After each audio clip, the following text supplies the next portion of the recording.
تاجران بازار ناحیه قبادیان تلاش دارند مال و محصولاتشان را از کام آتش بیرون کنند. صبح روز 29 ایون ده ها دکان این بازار آتش گرفت. اما هشار قطع که همه جا خلق اگر فسپت کردن. بعضیش سوختن و بعضیش آنها که تو پاجار نگمی بیا که وشی. وزارت کارهای داخلی تاجیکستان میگوید در بیش از نیم گکتر زمین دکان تاجران آتش گرفته بود.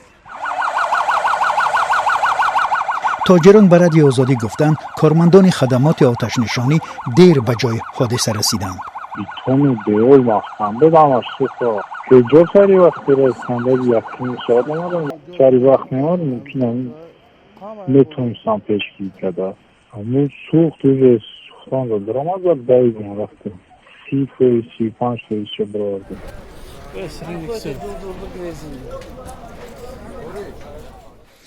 وزارت کارهای داخلی تاجیکستان گفته است که آتش نشانها فوراً به جای حادثه رسیدند و در مدت تقریباً 3 ساعت پره آتش را خاموش کردند. سبب سوختار هنوز معلوم نیست. حالا برای تحقیقات گروه کاری تأسیس یافته است. آتش گرفتن بازارها در تاجیکستان همه ساله ثبت می شود. در بیشتر موردها مقامات آن را رعایت نکردن قاعده های بی‌خطری از جمله رسش ناقل ها می دانند.